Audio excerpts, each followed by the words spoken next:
హల్లెలూయా. మన ప్రభు అయిన యేసుక్రీస్తు నామములో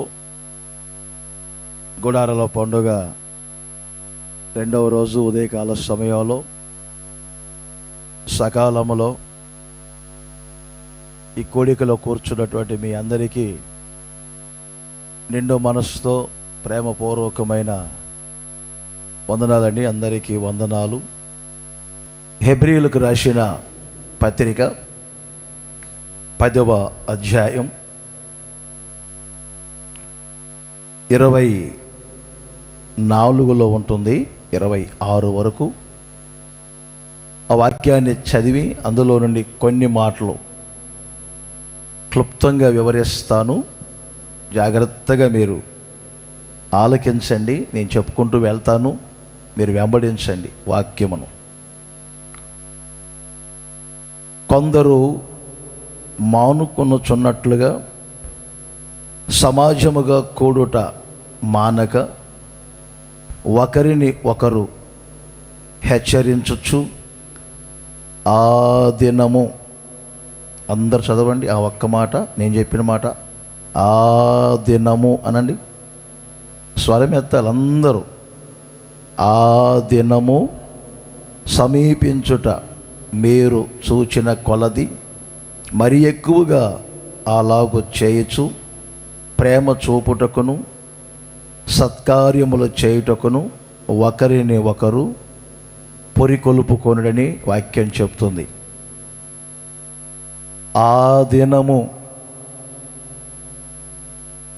దినము క్రీస్తు దినము, రాకడ దినము, ప్రభువు దినము, దేవుని దినము అనే పత్రికల్లో సువార్తల్లో పలు మాటలు మనం వింటూ ఉంటాం. ఇలా సమాజముగా కూడుకోనండి అని దైవజనుడు చెప్పారు. కూడుకోవటమే కాదు, సమాజముగా కూడుకొనుడి అని ఒకరిని ఒకరు హెచ్చరించుకోనండి, పురికొలుపుకొనండి అని కూడా చెప్పారు. ఎందుకు సమాజముగా కూడుకోవాలి? ఇంగ్లీష్లో మీటింగ్స్ అనే పదం ఉంటుంది. అంటే ఇది ఒక మీటింగ్స్ అనుకుందాం, సభ అనుకుందాం. ఇలా ఎందుకు కూడుకోవాలి ఈ సభలో, ఈ మీటింగ్లో? ఒకే ఒక విషయం చెప్పారు. ఎందుకు ఒకరిని ఒకరు పురికొల్పుకోవాలి, హెచ్చరించుకోవాలి? ఒకే ఒక దినము కొరకు. మరలా చెప్తున్నాను, ఒకే ఒక దినం, అది క్రీస్తు దినం, రాకడ దినం. ఆ రాకడ దినం సమీపించుచూ ఉన్నది అని పౌలు గారు చెప్పారు. ఆ రాకడ దినము సమీపించిన కొలది మరి ఎక్కువగా మీరు సమాజముగా కూడుకొనండి అన్నారు. వర్తమానాలు, ప్రాథమిక సందేశాలు ఉంటాయి, కాస్త ఎదిగిన తర్వాత వినే సందేశాలు ఉంటాయి. రక్షణలోనికి వచ్చిన ప్రారంభంలో దేవుని వాక్యం పాలవలే మీరు అపేక్షించాలి.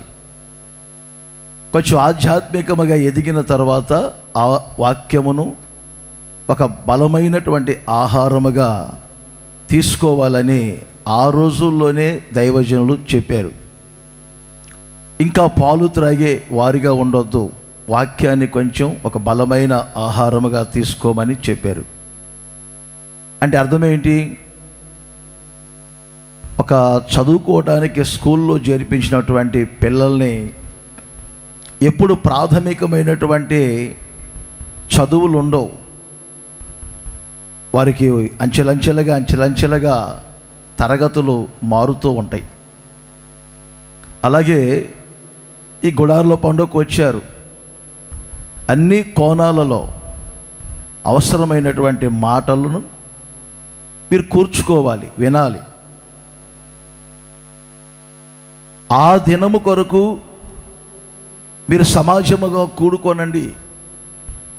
ఆ దినము కొరకే ఒకరిని ఒకరు మీరు హెచ్చరించుకోనండి, పురికొల్పుకోనండి.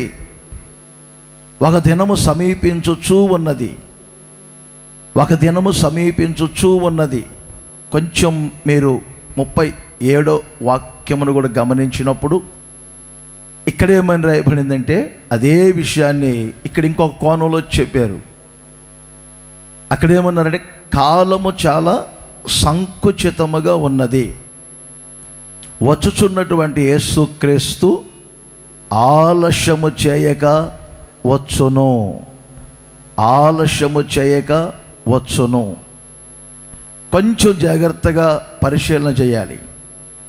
ప్రతి మనిషిలో పుట్టిన దినం ఒకటి ఉంటుంది, తర్వాత వివాహ దినం ఒకటి ఉంటుంది, కుటుంబాలతో ఉండేవారికి చెప్తున్నాను. అలాగే చనిపోయిన దినం ఒకటి ఉంటుంది. యేసుక్రీస్తులో కూడా మనం కొన్నిటిని గమనించవచ్చు. రాకడలు, ఈరోజు రాకడ మీదే కొన్ని విషయాలు చెప్తున్నా. రాకడ సమయంలో ప్రతి సేవకుడు, ప్రతి విశ్వాసి ఎలా ఉండాలి, మెదలాలి, ఈ సందేశం అవసరమని పరిశుద్ధాత్మ ప్రేరేపణతో మీకు తెలియజేస్తూ ఉన్నాను. యేసుక్రీస్తు సశరీరుడిగా వచ్చిన రాకడ దినము ఒకటి గతించిపోయింది. యేసుక్రీస్తు ఇప్పుడు రహస్య రాకడ ఒకటి సమీపించుచూ ఉన్నది. ఇది రెండవది. దీని రెండవ రాకడ అని వాక్యం చెప్తుంది. మూడవది సంఘం ఎత్తబడిన తర్వాత, రాకడ దినం ముగించిన తర్వాత 7 ఏండ్ల శ్రమల కాలం జరుగుతుంది.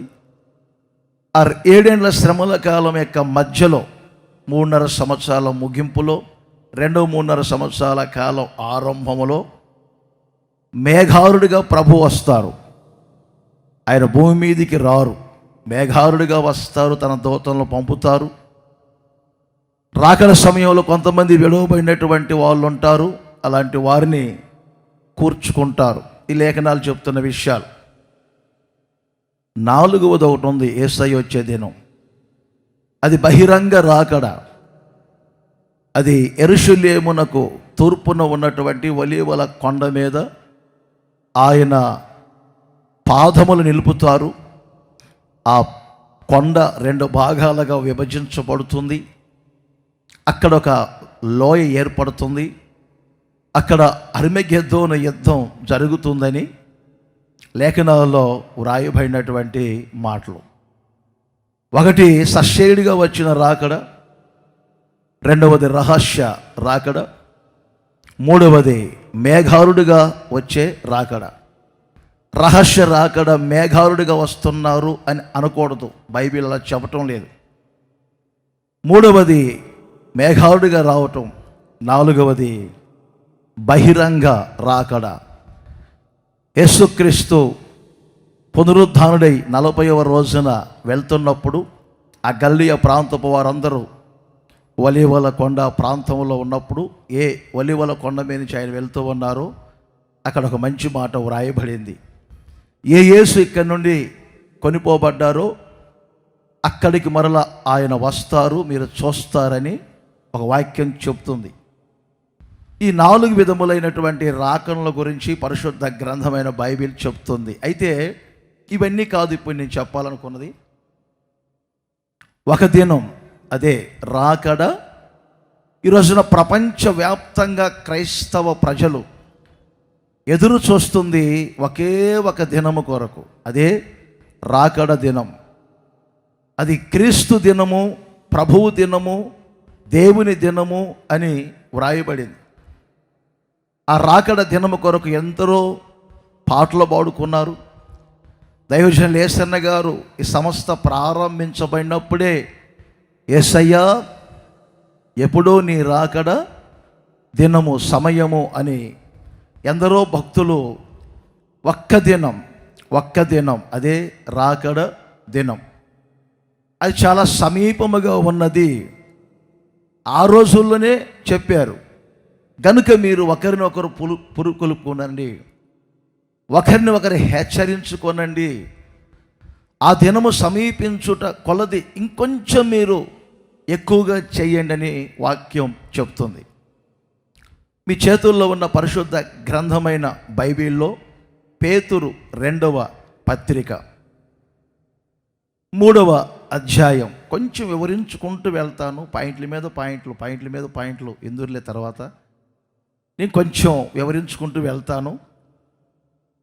మీకు కొంచెం పాయింట్స్ అన్నీ కూడా చెప్పలేను.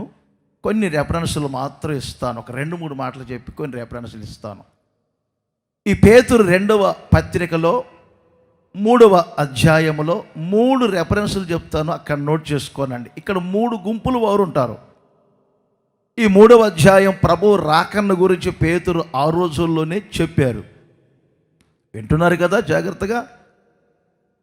చాలామంది తమ స్వకీయ దురాశలను అనుసరించి నడుచుకొనుచు, చాలామంది ఏం చేస్తున్నారంటే 3వ వాక్యములో వ్రాయబడింది, అపహాసకులు ఆయన రాకన్న గురించి అపహాస్యం చేస్తూ ఉన్నారు.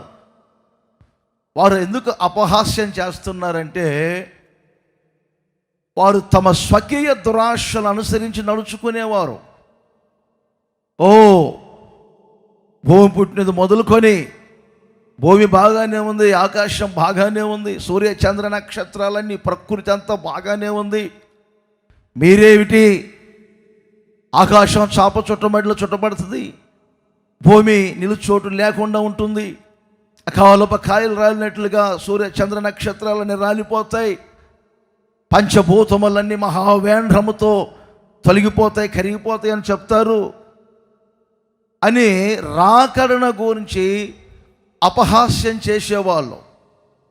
ఈ రోజున చాలామంది క్రైస్తవ్యంలో కూడా ఇలాంటి వారు ఉన్నారు. ఈ గుంపు వారు రాకడన గురించి అపహాస్యం చేస్తూ ఉంటారు, అపహాసకులు. చాలామంది మీరు మంచి విశ్వాస జీవితం చేస్తున్నప్పుడు ఇలాంటి వారు కనబడుతూ ఉంటారు. జాగ్రత్త పడాలి. మీరు అలాగే కొంచెం వాక్యాన్ని చదువుకుంటూ వస్తే 9-10 వచనాల్లోనికి వచ్చినప్పుడు ఇక్కడ ఇంకొక గుంపు ఉంది. వీళ్ళెవరంటే ఆలస్యము అని ఎంచుకునేవారు. మొదట ఏం చెప్పాను, అపహాసకులు, అపహాస్యం చేసేవారు. 2వ గుంపు వారు ఎవరండి, ఆలస్యం. ఈ ప్రక్కన వాళ్ళని ఒకసారి చూడండి. వాళ్ళు ఏమంటారంటే ప్రభు రాకడ లేదని ఎవరు చెప్పింది, ప్రభు రాకడ ఉన్నది కానీ ఇప్పుడు కాదు. చెప్పండి, ఇప్పుడు కాదు, ఇంకా చాలా సమయం ఉన్నది. ఆలస్యమని ఎంచుకుంటా ఉంటారు వీళ్ళు. ఈ ఆలస్యమని ఎంచుకున్నప్పుడే వాళ్ళు సమాజముగా కూడుకోవటం మానుతారు.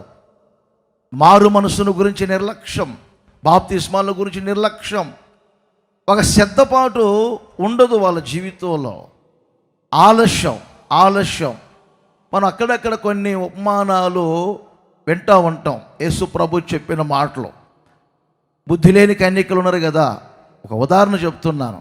వాళ్ళు కొంచెం ఆయన ఆలస్యము చేయగానే ఏమండి, వాళ్ళ దీపములు వెలిగించుకోవటానికి వారితో కూడా నూనెను సిద్ధపరచుకోవటం మర్చిపోయారు.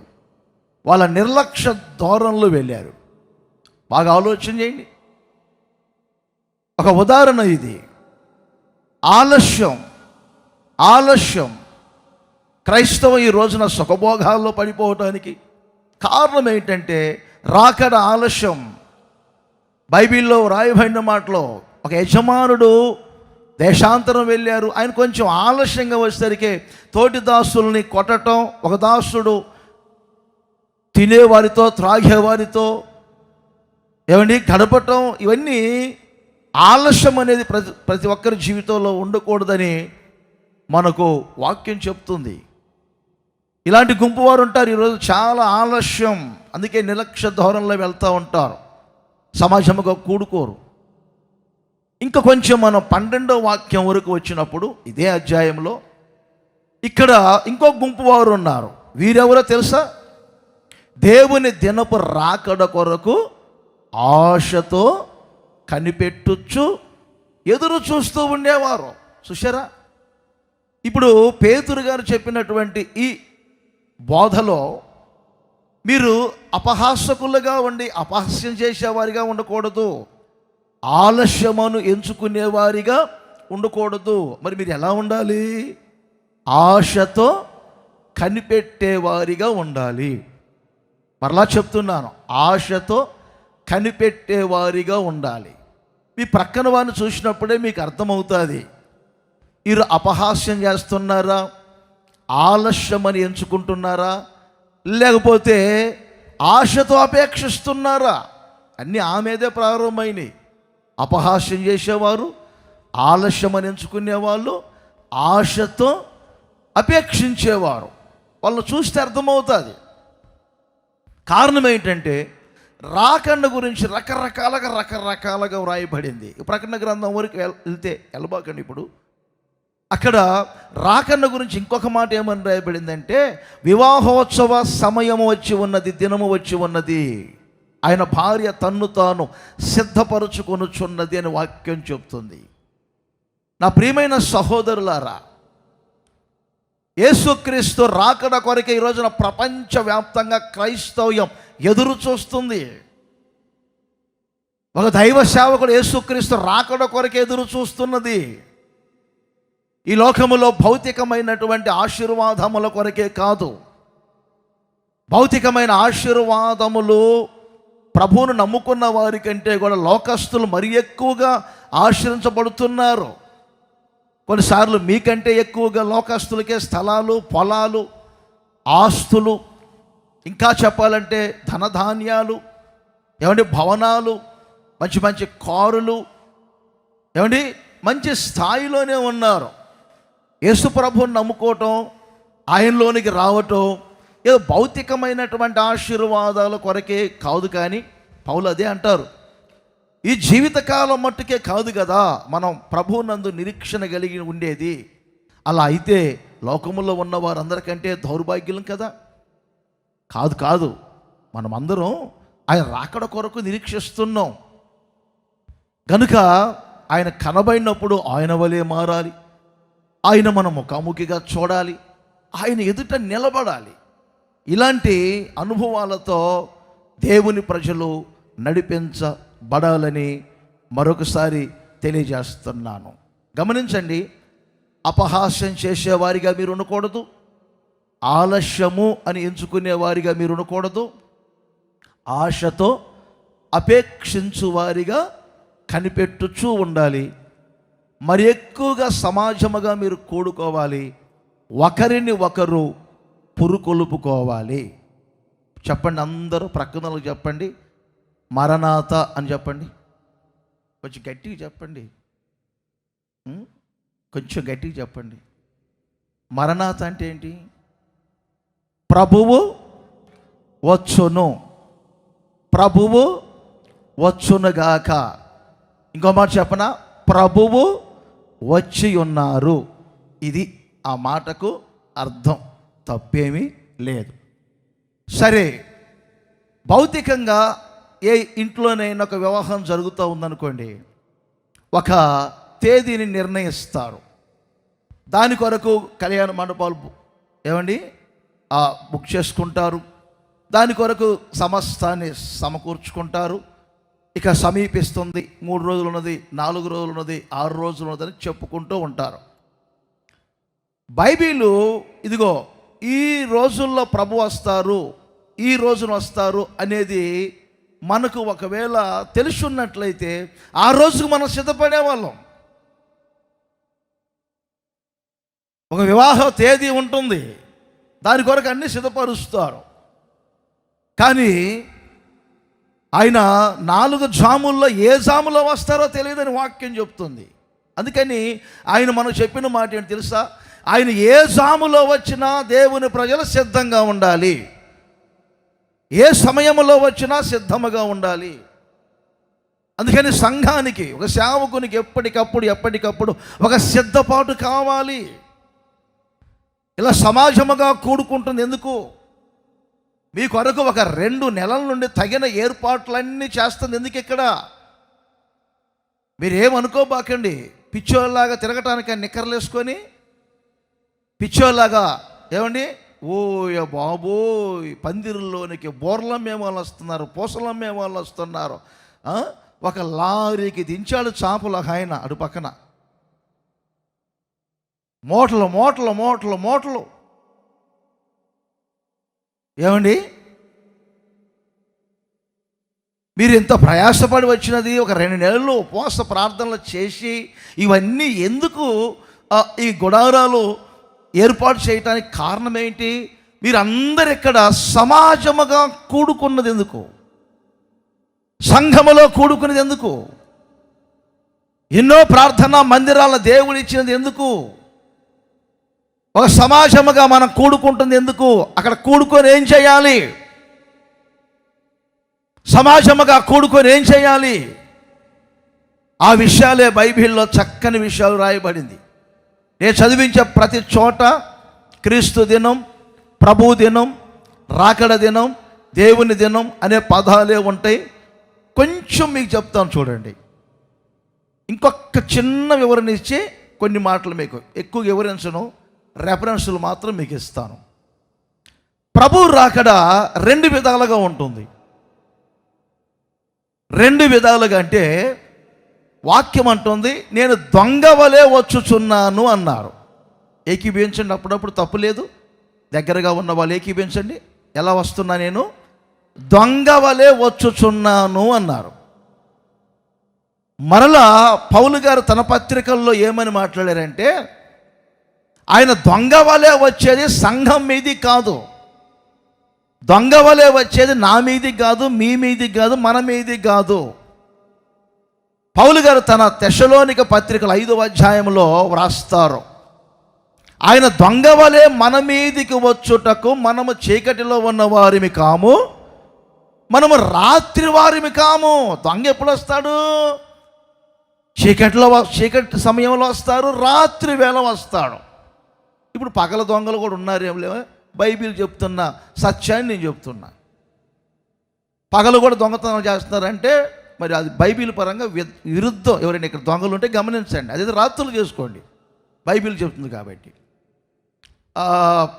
చీకటిలో వస్తాడంట, చీకటి సమయంలో, రాత్రి సమయంలో వస్తాడు. ఇంకో మాట చెప్తాను, దొంగ వలె ఆయన మన మీదకి వచ్చేటప్పుడు మనం చీకటి వారిమి కాదు, రాత్రి వారిమి కాము. దొంగ వలె ఎందుకు వస్తున్నారంటే యేసు ప్రభు లూకాసు సువార్తలో 21వ అధ్యాయములో మీరు 34వ వచనం నుండి 36వ వచనం వరకు గమనించండి. ఇక 2 విధాలుగా వ్రాయబడి ఉంటుంది. ఒకవేళ మీ హృదయములు తిండి వలననైనను, మత్తు వలననైనను, ఐహిక విచారముల వలననైనను మందముగా ఉన్నందున, అందరూ చెప్పండి, ఆ దినము అకస్మాత్తుగా మీ మీదికి ఉరి వచ్చునట్లు రాకుండా మీ విషయమై మీరు, అంటే రాకడ కొంతమందికి ఉరి, రాకడ కొంతమందికి ఉరి, లోకానికి ఉరి. టెక్నాలజీ AI వరకు వెళ్తుందని చెప్పి అపహాస్యం చేస్తూ ఆలస్యమని ఎంచుకుంటూ చాలామంది ఐహిక విచారముల చేత, తిండి వలన, ధన భోగాల వలన మత్తులుగా ఉండి రాకన్న గురించి అపహాస్యం చేస్తూ ఆలస్యమని ఎంచుకుంటున్నటువంటి వారికి ఊరి వచ్చినట్లుగా వస్తుంది. ఎత్తబడకపోతే, ఆ ఎత్తబడేటటువంటి సిద్ధపాటు లేకపోతే ఆ ప్రజలకు అది ఉరి. ఉరి అంటే మీకు తెలుసు, తలకు ముసుకేస్తారు, గొంతుకు త్రాడు కడతారు. ఒక్కసారి ఉరి పెడితే ఆ ఉరికి వేలాడబడతారు. కనబడే లోకమంతా ఇలాగే శాశ్వతంగా ఉంటుందని అనుకోబాకండి, భావించబాకండి. వాక్యం మీకు తెలిసి ఉండాలి. లోకస్తుల మీదికి ఒక రోజున అది ఉరిగా మార్చబడుతుంది, అది మహాశిక్షగా మార్చబడుతుంది. అది మనకు కలగకుండానట్లు, అదే లూకాసు వార్తలో 36లో ఉంటుంది, అది మనకు కలగకుండా ఉన్నట్లు ఎల్లప్పుడూ మీరు ప్రార్థన చేస్తూ మెలకువగా ఉండి ఆయన ఎదుట నిలబడటానికి, మీరు శక్తి కలిగిన వారిగా మార్చబడటానికి ఎల్లప్పుడూ ప్రార్థన చేస్తూ ఉండండి. లోకానికి ఉరి, దేవుని ప్రజలకు అదే శుభప్రదం. రాకడ అందుకే రెండు విధాలుగా ఉంటుంది. లోకానికి ఉరి, అపహాస్యకులకు ఉరి, ఆలస్యమని ఎంచుకునే వారికి ఉరి. దేవుని ప్రజలకు అది శుభప్రదం. అన్ని కోణాలలో దేవుని వాక్యాన్ని మీరు వీక్షించాలి. కొన్ని బోధలు మారు మనసుల గురించి, కొన్ని బోధలు బాప్తిస్మాల గురించి, పరిశుద్ధాత్మల గురించి, కుటుంబ వ్యవస్థల గురించి, ఈ లోకములో మెదిలే విషయాల గురించి, కొన్ని సందేశాలు సంఘ సిద్ధపాటును గురించి, రాకడకు ఎలా సిద్ధపడాలనే అనుభవాలు కడవరి దినాలలో మీరు కలిగి ఉన్న. మొదటి శతాబ్దంలోనే లేఖనాలు అలా చెప్తా ఉంటే, మరి ఇప్పుడు మనము యుగాంతం వరకు ఉన్నాం, మనం అంచుల్లో ఉన్నాం. ఆరంభంలోనే ఇలా వ్రాయబడితే ఈ ముగింపులో ఉన్నటువంటి వారు మరింత జాగ్రత్త పడాలి, మరింత సమాజముగా కూడుకోవాలి. కొరింథీయులకు రాసిన మొదటి పత్రికలో నేను చెప్పే మాటలు చాలా జాగ్రత్తగా నోట్ చేసుకోండి. కొరింథీయులకు రాసిన మొదటి పత్రిక 1వ అధ్యాయం 8వ వచనంలో, క్రీస్తు దినమునకు మీరందరూ ఎలా మారాలి? మంచి మాట. మన ప్రభు అయిన యేసు క్రీస్తు దినమందు మీరు నిరపరాధులై ఉండునట్లు అంతము వరకు ఆయన మిమ్ములను స్థిరపరచును. ఇప్పుడు నోట్ చేసుకొని ఒక మంచి పాయింట్. ఆ క్రీస్తు దినము కొరకే మన సమాజముగా కూడుకుంటున్నాం. ఆ క్రీస్తు దినము, రాకడ దినము కొరకే మనం ఒకరినొకరు పులికొల్పుకుంటున్నాం, ఒకరిని ఒకరు హెచ్చరించుకుంటున్నాం. మరి ఆ క్రీస్తు దినమునకు మీరందరూ ఎలా మారాలి? నిరపరాధులుగా మారాలి. సమాజముగా కూడుకున్నటువంటి వాళ్ళు నిరపరాధులుగా మారాలి. నిరపరాధులుగా మారటానికే ఈ స్థలాన్ని దేవుడు ఇక్కడ మీకు ఏర్పాటు చేశారు. ప్రక్కనే ఫిలిప్పీ పత్రిక ఉంటుంది. ఫిలిప్పీ పత్రికలో కూడా 1వ అధ్యాయం 11వ వచనంలో కూడా మంచి మాటలో వ్రాయబడింది. దైవజనుడు పౌలు గారు తన ప్రార్థన ఎందుకు అనే సంగతిని చెప్తున్నారు. మీరందరూ ప్రభువు దినమునకు, క్రీస్తు దినమున నిర్దోషులుగాను నిష్కలంకులుగాను ఉండవలనని నేను మీ కొరకు ప్రార్థన చేస్తున్నాను. ఒక దైవ సేవకుని ప్రసవ వేదన, ఒక ప్రసవ వేదన పడి సువార్త చెప్పి ఆత్మలను సంపాదించారు పౌలు గారు.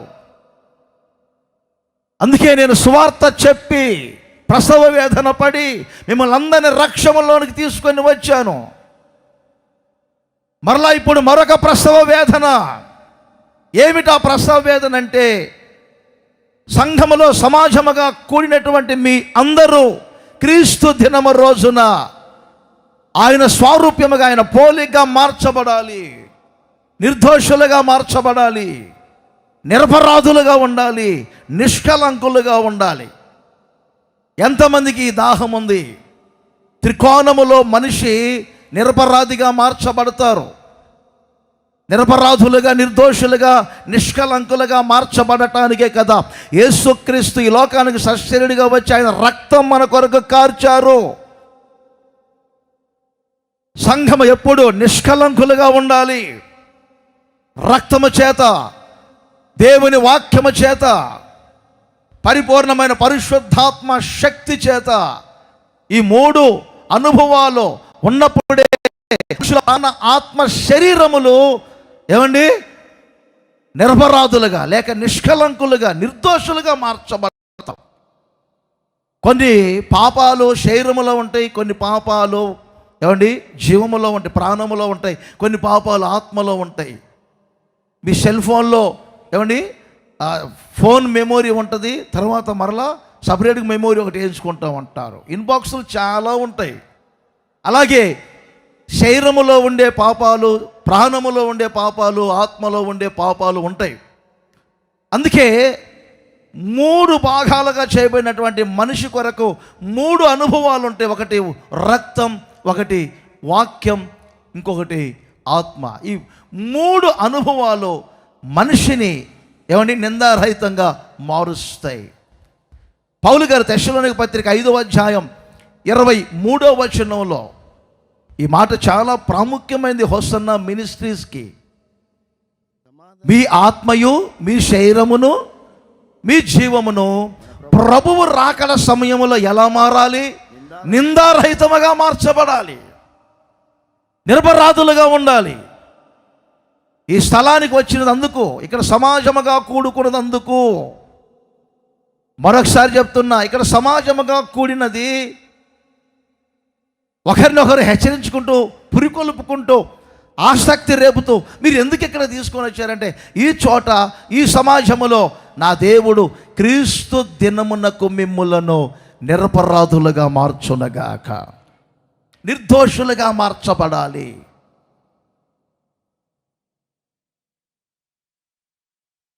ఎక్కడో పల్లెల్లో సువార్త తెలియని ప్రాంతాలకు వెళ్ళినప్పుడు వాళ్ళకు కొంచెం ప్రాథమికమైన విషయాలు చెప్పి, భౌతికమైన ఆశీర్వాదాల గురించి చెప్పి, వాళ్ళను మేము రక్షణలోకి తీసుకొని రావాలని ప్రయత్నం చేస్తూ ఉంటాం.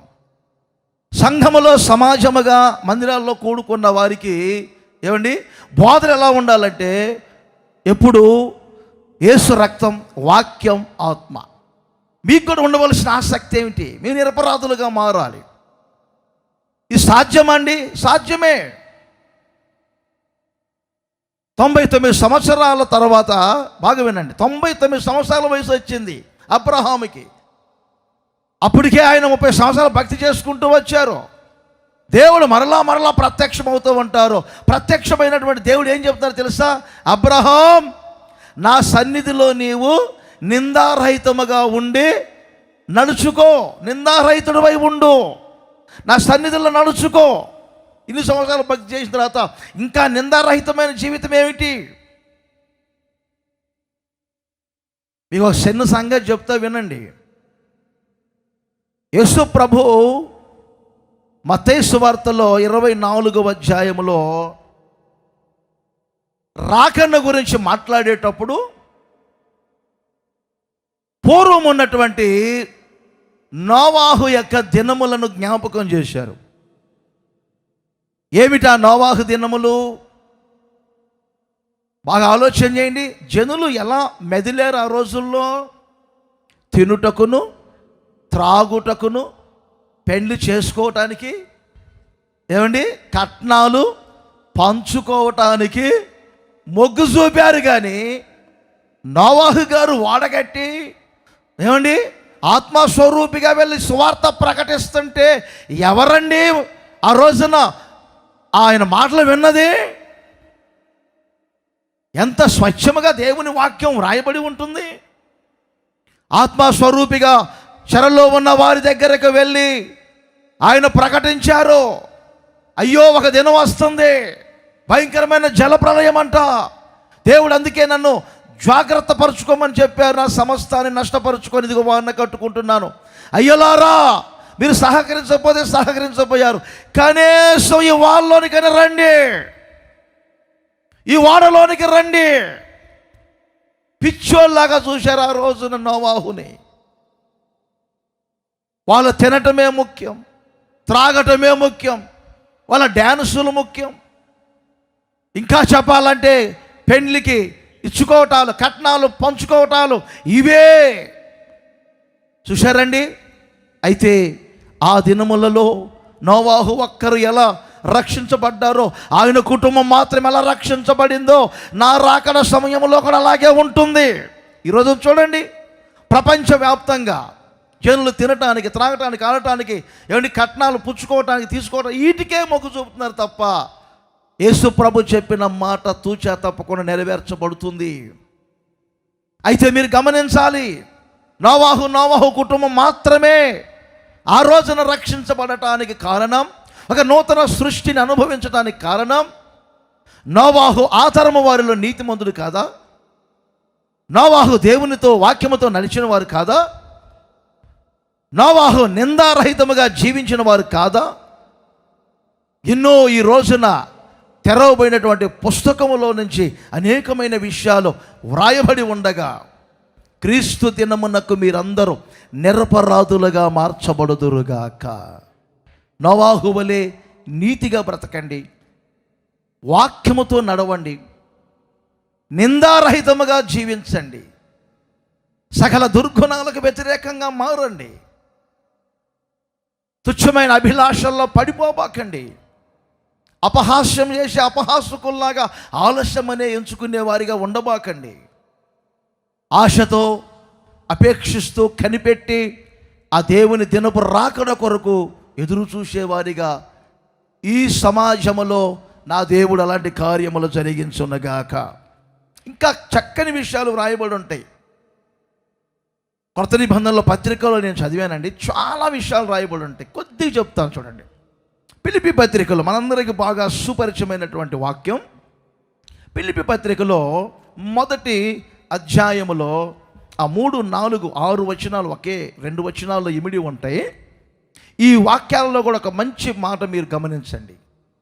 మీలో ఈ సత్క్రియ ప్రారంభించినటువంటి దేవుడు యేసుక్రీస్తు దినము వరకు, నోట్ చేయండి ఆ మాట, యేసుక్రీస్తు దినము వరకు దానిని కొనసాగనీయుడి.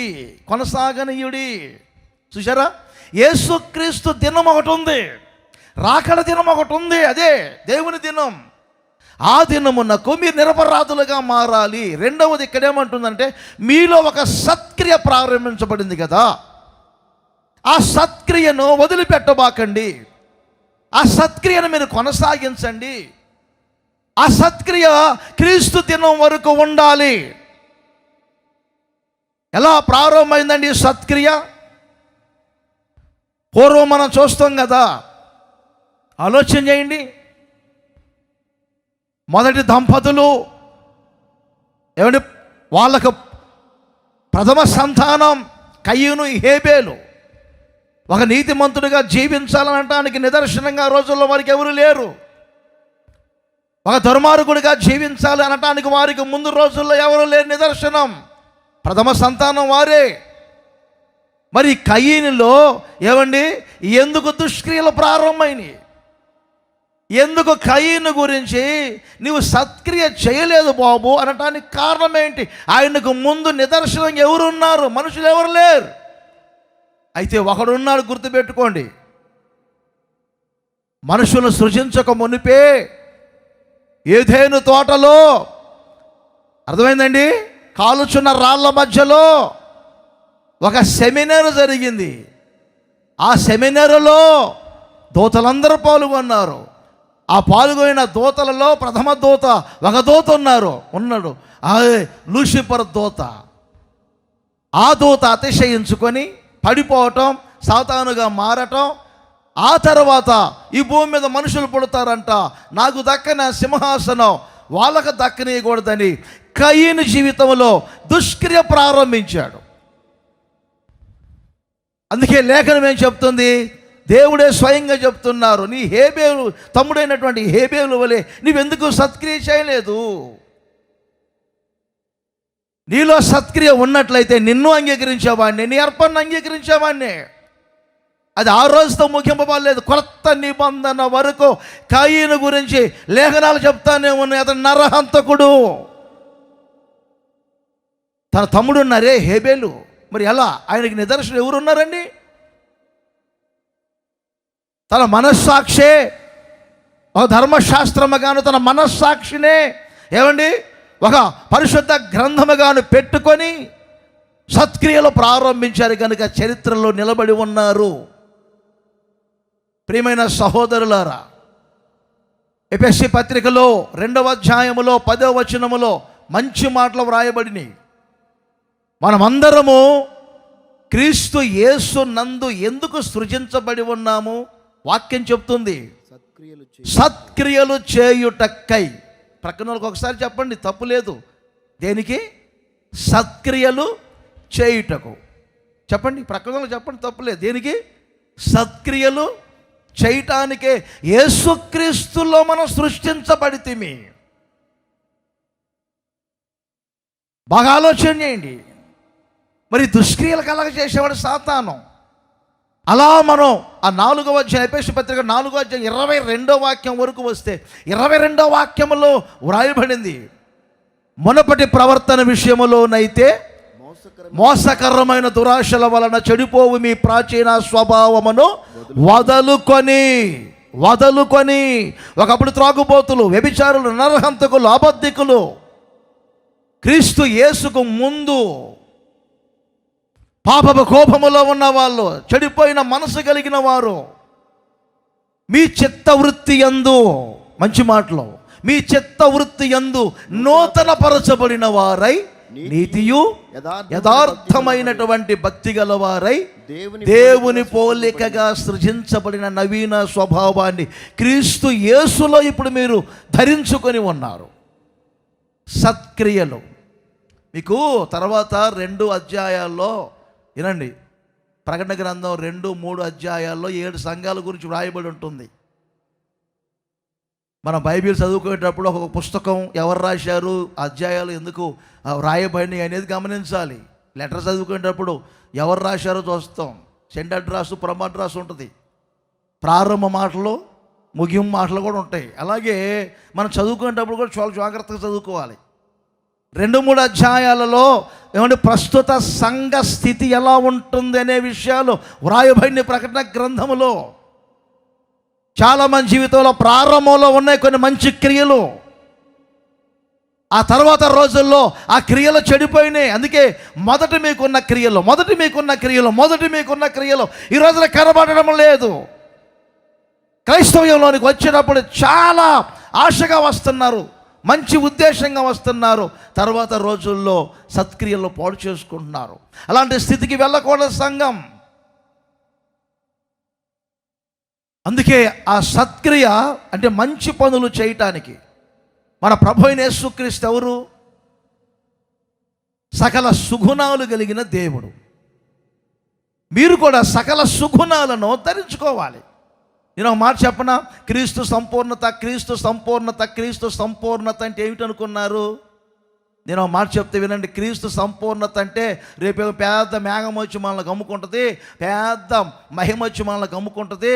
అబ్బో పరలోకం వెళ్ళగానే మనం వెండిగా మారిపోతాం, బంగారంలాగా మారిపోతాం, పరలోకం వెళ్ళగానే మనం ఒకలాగా అయిపోతాం. ఇది కాదండి. అసలు సంపూర్ణత అంటే ఏమండి, సకల సుగుణాలలో మీరు సంపూర్ణులు కావాలి. రూపం కాదు ముఖ్యం, గుణం ముఖ్యం. ఆ గుణములో పరిపూర్ణులు కావాలి. అందుకే మీ పరలోకపు తండ్రి సంపూర్ణుడు కనుక మీరు సంపూర్ణులుగా ఉందురు అని చెప్పినప్పుడు యేసయ్య ఆ పైన కొన్ని స్వభావాల గురించి మాట్లాడుకుంటూ వచ్చారు. అందుకని నా ప్రియమైన సహోదరులారా, క్రీస్తు దినము వరకు మీలో సత్క్రియ కొనసాగించబడునుగాక, సత్క్రియ నిలిచి ఉండునుగాక. మనకు ఆ తేలిగ్గా చెప్పుకునే కొన్ని చరిత్రలు ఉంటాయి బైబిల్లో. రిబ్కాని కొన్నిసార్లు రూతుని, ఎస్తేర్ని మనము పెండ్లి కుమార్తె సంఘానిగా పోల్చి మాట్లాడుతూ ఉంటాం. సరే, ఒక ఆమె గురించి ఆలోచన చేద్దాం. రూతు బోయాజు పొలంలోనికి, బెత్లెహేములోనికి వచ్చినప్పుడు ఏమండి చాలా దీనంగా వచ్చారు. ఇంకో మాట చెప్పాలంటే ఆమెలో మంచి సత్క్రియ ఉంది. బోయాజే చెప్పారు కదా, అమ్మా నీ తల్లిదండ్రులు విడిచిపెట్టి నీది కాని దేశానికి నీ వచ్చావు, నీ జన్మభూమిని కూడా విడిచిపెట్టావు, నీ తోడి కోడలు నీ కళ్ళ ముందే వెళ్తా ఉంటే నీవు నా దేవుడు నాకు కావాలి, నీ అత్త ద్వారా ఏ దేవుడినైతే, ఏ దేశముని గురించి అయితే, ఏ జనుల గురించి అయితే విన్నావో ఆ తీర్మానం చేసుకుని అడుగుపెట్టావు. మంచిది. అయితే నిలకడగా ఉండు, పొలంలో ఎవరిని వెంబడించబోకు. పొలాలు కోసే పనివారు ఉంటారు, వారిని వెంబడించు. తర్వాత రోజుల్లో 2వ అధ్యాయంలో జరిగింది ఋతు గ్రంథంలో. మనం కొంచెం తర్వాత రోజుల్లో ఏమంటే 3వ అధ్యాయంలో 10-11 వచనాలకు వచ్చేసరికి ఈ బోయాజే చెప్తున్నారు, అమ్మా మొదట నీకున్నటువంటి ఆ సత్ప్రవర్తన కంటే ఈ కడపటి సత్ప్రవర్తన మరీ ఎక్కువైంది తల్లి. సంఘములో ఇది రావాలి. స్థలాలు కొనేసరికి, పొలాలు కొనేసరికి కొంచెం ఏమండి లగ్జరీ మారిపోతూ ఉంటుంది. సుఖభోగాల్లో పడకూడదు. జీవితంలో ఏది పోగొట్టుకున్నా సత్క్రియ అనేది పోగొట్టుకోకూడదని ప్రభు నామంలో మీకు తెలియజేస్తూ ఉన్నాను.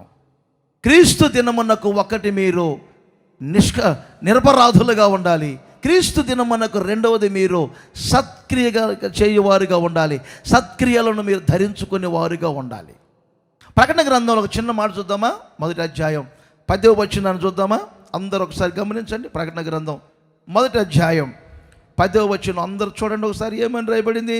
ప్రభువు దినమందు ఆత్మవశుడనై ఉండగా బూరధ్వని వంటి గొప్ప స్వరము. ఇక మనకు అది చాలు.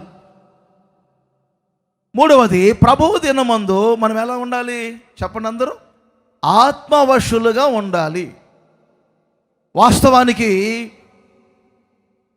పద్మాషు ద్వీపములో యోహాను చెరగా వెళ్ళినప్పుడు అక్కడ దేవుడు యోహానికి ప్రత్యక్షమయ్యారు.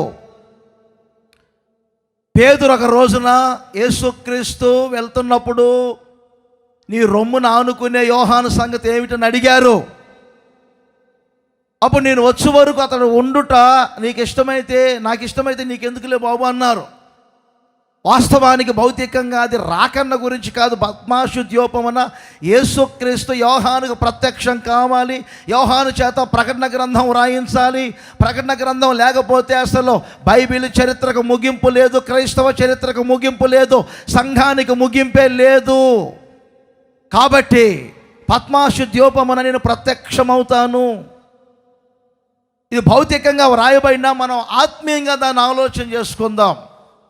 సశరీరిగా వచ్చినప్పుడు ప్రత్యక్షమైంది వేరు, సశరీరిగా వచ్చినప్పుడు యోహాను చూసింది వేరు.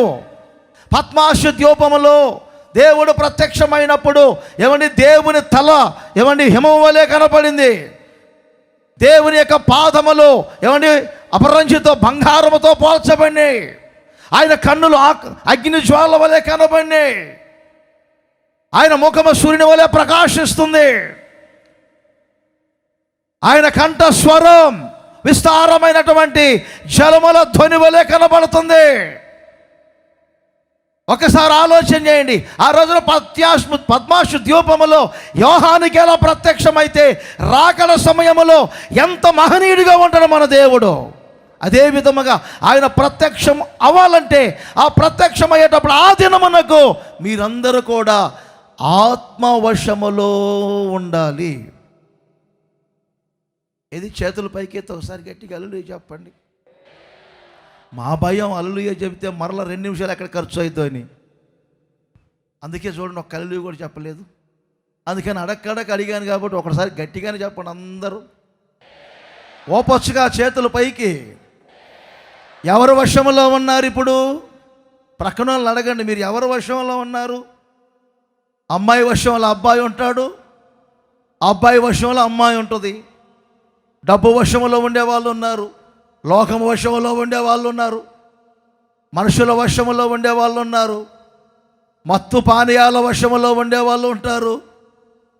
ఏమండి, ఈ లోక సంబంధమైన కార్యక్రమాల యొక్క వశములో ఉండేవాళ్ళు ఎంతమందో.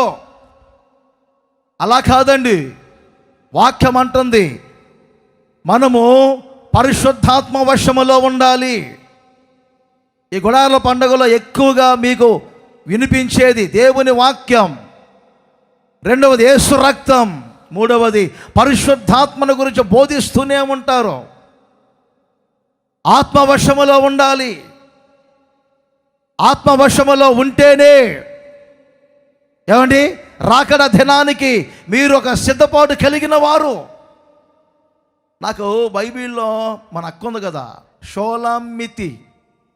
ఆ అక్కను చూస్తే భలే చిరాకు పుడుతుంది. ఇరుగు పొరుగున వాళ్ళందరికీ చాటింపు చేసింది. ఏమని?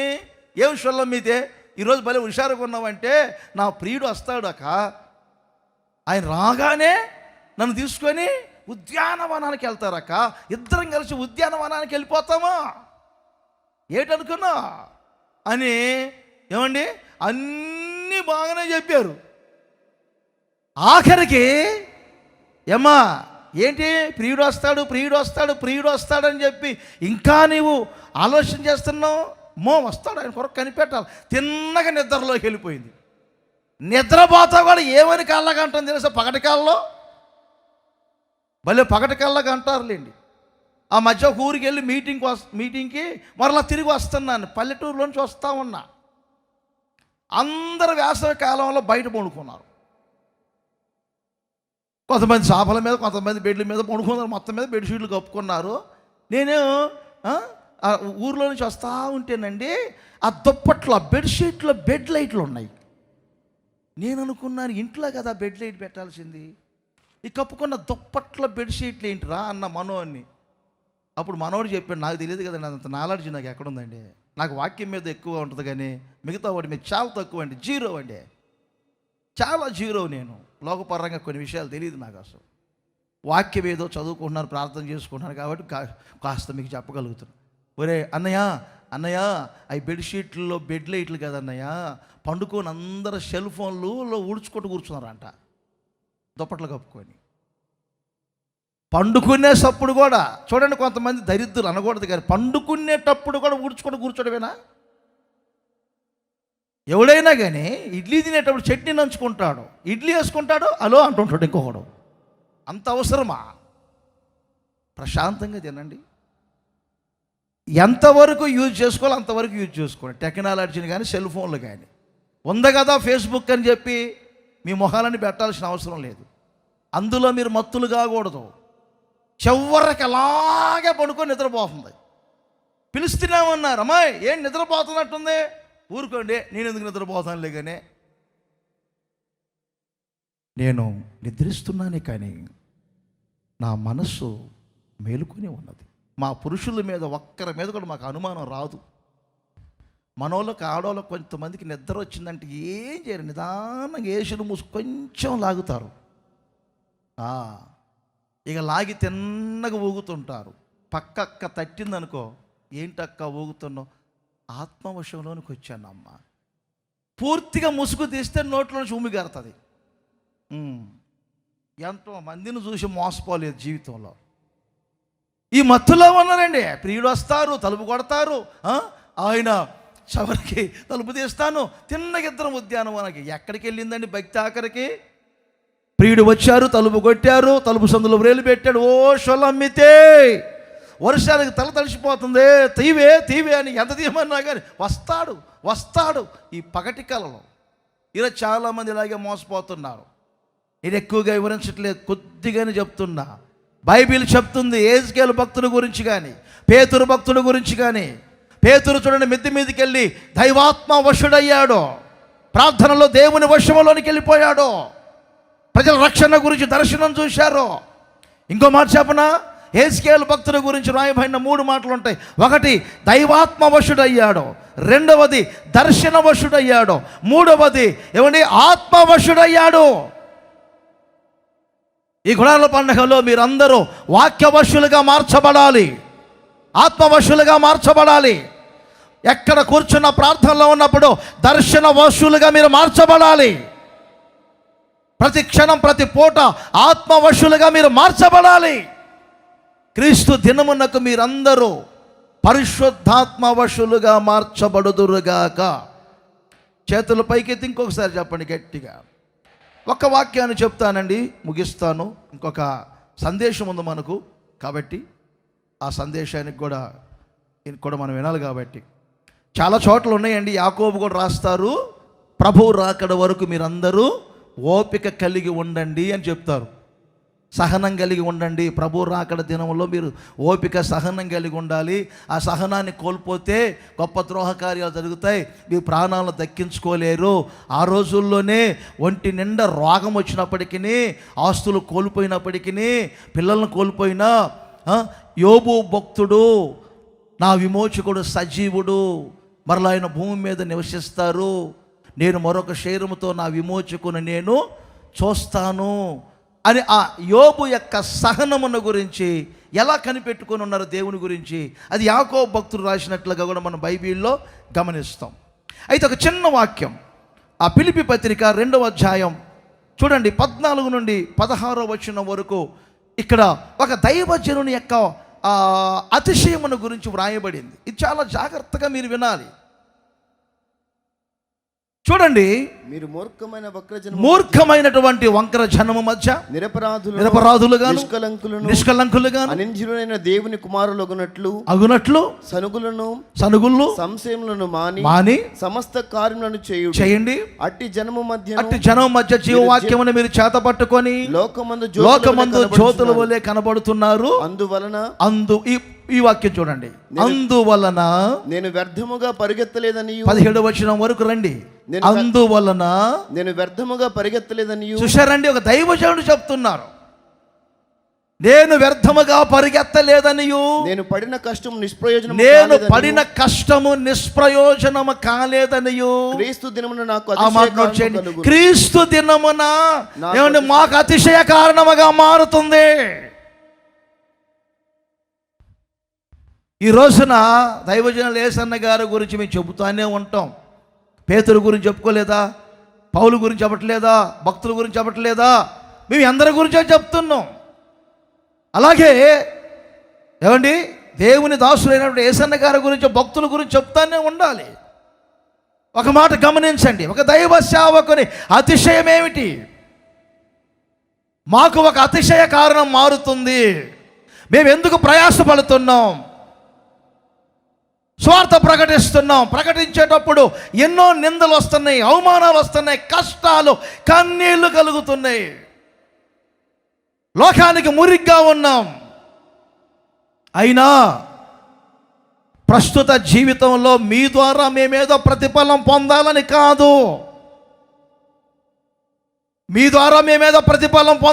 కాదు, ఓ ఫిలిప్పీ సంఘస్థులారా, నేను వ్యర్థముగా స్వార్థ ప్రకటించలేదు, వ్యర్థముగా నేను ప్రయాస పడలేదు, వ్యర్థముగా ప్రార్థన చేయలేదు, వ్యర్థముగా తిరగలేదు. ఇదంతా నిష్ప్రయోజనకరముగా ఉండదు.